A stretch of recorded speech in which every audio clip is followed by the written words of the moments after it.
American president Donald Trump ഇറാനുമായുള്ള സംഘർഷത്തിൽ തന്റെ നിലപാടുകൾ കടുപ്പിക്കുന്നത് ലോകത്തെ വീണ്ടും ഒരു വലിയ സാമ്പത്തിക സൈനിക പ്രതിസന്ധിയിലേക്ക് തള്ളിവിടുകയാണ്. നയതന്ത്ര ചർച്ചകൾ പരാജയപ്പെട്ടാൽ ഇറാന്റെ എണ്ണ സമ്പത്ത് കൈക്കലാക്കുന്നതിനെ കുറിച്ച് ഗൗരവമായി ആലോചിക്കുമെന്ന് ട്രംപ് നടത്തിയ പ്രസ്താവന അന്താരാഷ്ട്ര തലത്തിൽ വലിയ നടുക്കമുണ്ടാക്കിയിട്ടുണ്ട്. ഇത് കേവലം ഒരു ഭീഷണിയല്ല, മറിച്ച് ലോകത്തെ ഏറ്റവും വലിയ ഇന്ധന സ്രോതസ്സുകളൊന്നിനുമേൽ അമേരിക്ക നേരിട്ട് നിയന്ത്രണം ഏർപ്പെടുത്തുമെന്ന പരസ്യമായ യുദ്ധപ്രഖ്യാപനമായാണ് വിലയിരുത്തപ്പെടുന്നത്. മാധ്യമങ്ങൾക്ക് നൽകിയ അഭിമുഖത്തിൽ ഇറാനുമായി ഉടൻ തന്നെ ഒരു കരാറിലെത്താൻ സാധിക്കുമെന്ന് ട്രംപ് ശുഭാപ്തി വിശ്വാസം പ്രകടിപ്പിക്കുന്നുണ്ടെങ്കിലും ചർച്ചകൾ പരാജയപ്പെട്ടാൽ അതിന്റെ പ്രത്യാഘാതങ്ങൾ അതീവ ഗുരുതരമായിരിക്കുമെന്ന് അദ്ദേഹം മുന്നറിയിപ്പ് നൽകുകയാണ്.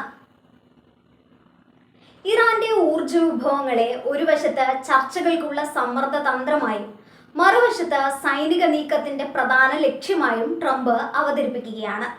എണ്ണ നിലയങ്ങൾ തകർക്കുകയോ പിടിച്ചെടുക്കുകയോ ചെയ്യുന്നതിലൂടെ ഇറാന്റെ സാമ്പത്തിക നട്ടെല്ലൊടിക്കാനാണ് വാഷിംഗ്ടൺ പദ്ധതിയിടുന്നത്. ഇറാൻ ഒരു കരാറിന് തയ്യാറായില്ലെങ്കിൽ അത് ആ രാജ്യത്തിന് ദുരന്തപൂർണമായ ഫലങ്ങൾ നൽകുമെന്ന ട്രംപിന്റെ വാക്കുകൾ വലിയ തോതിലുള്ള വ്യോമാക്രമണങ്ങളെയും മിസൈൽ വർഷത്തെയുമാണ് സൂചിപ്പിക്കുന്നത്.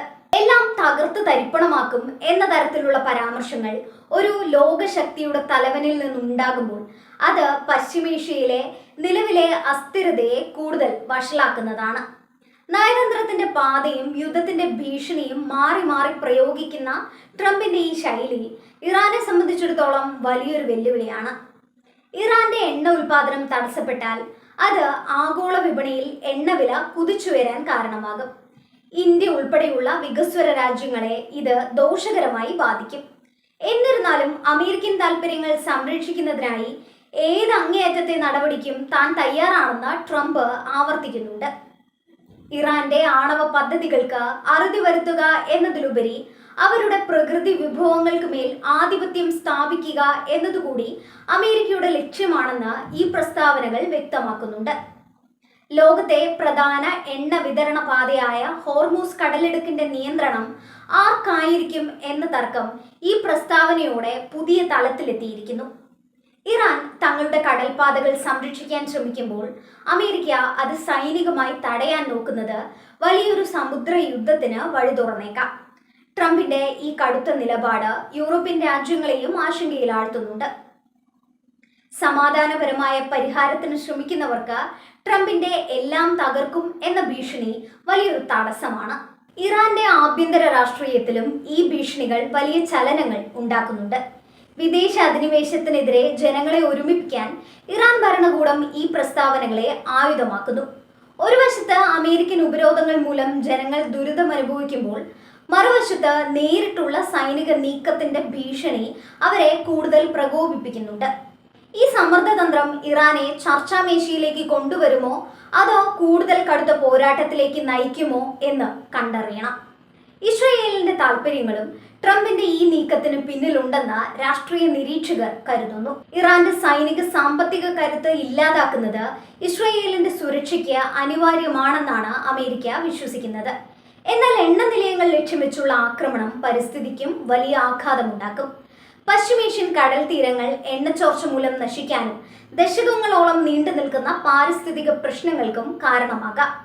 നയതന്ത്രം പരാജയപ്പെട്ടാൽ സൈനിക നീക്കം എന്ന ട്രംപിന്റെ തത്വം ലോകക്രമത്തെ തന്നെ മാറ്റാൻ സാധ്യതയുണ്ട്. അന്താരാഷ്ട്ര നിയമങ്ങളെക്കാൾ ഉപരിയായി സൈനിക ശക്തിക്ക് പ്രാധാന്യം നൽകുന്ന ഈ രീതി മറ്റു രാജ്യങ്ങൾക്കും തെറ്റായ സന്ദേശം നൽകുന്നുണ്ട്. ഒരു പരമാധികാര രാജ്യത്തിന്റെ പ്രകൃതി വിഭവങ്ങൾ കൈക്കലാക്കും എന്ന് പറയുന്നത് ആധുനിക രാഷ്ട്രീയത്തിൽ കേട്ടുകേൾവിയില്ലാത്ത ഒന്നാണ്. ഇത് വലിയൊരു അധിനിവേശത്തിന്റെ തുടക്കമാണോ എന്ന് പലരും സംശയിക്കുന്നു. വരാനിരിക്കുന്ന ദിവസങ്ങളിൽ ട്രംപിന്റെ ഈ മുന്നറിയിപ്പുകളോട് ഇറാൻ എങ്ങനെ പ്രതികരിക്കും എന്നത് നിർണായകമാണ്. പ്രതികാരമായി ഇസ്രയേലിന് നേരെ മിസൈൽ ആക്രമണങ്ങൾ നടത്താനോ അല്ലെങ്കിൽ ഹോർമൂസ് കടലിടുക്ക് പൂർണ്ണമായും അടയ്ക്കാനോ ഇറാൻ തുനിഞ്ഞാൽ അത് മൂന്നാം ലോക മഹായുദ്ധത്തിന് സമാനമായ സാഹചര്യം സൃഷ്ടിക്കും. അമേരിക്കയുടെ ഈ അപകടകരമായ യുദ്ധനീക്കം ലോക സമാധാനത്തിന് വലിയൊരു ഭീഷണിയായി അവശേഷിക്കുകയാണ്. ഇതിലൂടെ വ്യക്തമാകുന്നത് പശ്ചിമേഷ്യയിലെ യുദ്ധം കേവലം അതിർത്തി തർക്കമല്ല, മറിച്ച് വിഭവങ്ങൾക്ക് വേണ്ടിയുള്ള പോരാട്ടം കൂടിയാണെന്നാണ്. ട്രംപിന്റെ വാക്കുകൾ ലോകത്തെ ഒരു അഗ്നിപർവ്വതത്തിനു മുകളിലാണ് നിർത്തിയിരിക്കുന്നത്. സമാധാനത്തിന്റെ അവസാന നൂലിഴകളും പൊട്ടിപ്പോകാതിരിക്കാൻ അന്താരാഷ്ട്ര സമൂഹത്തിന്റെ അടിയന്തര ഇടപെടൽ അനിവാര്യമാണ്. നയതന്ത്രത്തിന്റെ ഭാഷ അപ്രത്യക്ഷമാവുകയും ആയുധങ്ങളുടെ ഭാഷ പ്രബലമാവുകയും ചെയ്യുന്ന ഈ കാലം മനുഷ്യരാശിക്ക് ഒട്ടും ശുഭകരമല്ല. വളരെയധികം സങ്കീർണമായ ഈ രാഷ്ട്രീയ സാഹചര്യത്തിൽ ഓരോ ചുവടുവയ്പും അതീവ ജാഗ്രതയോടെ വേണം നടത്താൻ. ഇല്ലെങ്കിൽ ട്രംപ് മുന്നറിയിപ്പ് നൽകിയതുപോലെ എല്ലാം തകർന്നു തരിപ്പണമാകുന്ന ഒരു അവസ്ഥയിലേക്ക് ലോകം എത്തിച്ചേരും. ഈ ദുരന്തം ഒഴിവാക്കാൻ വിവേകപൂർണമായ നേതൃത്വവും വിട്ടുവീഴ്ചകളും അനിവാര്യമാണ്. പശ്ചിമേഷ്യയിലെ പുകപടലങ്ങൾ അടങ്ങണമെങ്കിൽ തോക്കുകൾക്ക് പകരം സംഭാഷണങ്ങൾക്ക് അവസരം ലഭിക്കണം. ലോകത്തിന്റെ ഭാവി ഇപ്പോൾ വാഷിംഗ്ടണിലെയും ടെഹ്റാനിലെയും ഭരണാധികാരികളുടെ തീരുമാനങ്ങളെ ആശ്രയിച്ചിരിക്കുന്നുണ്ട്.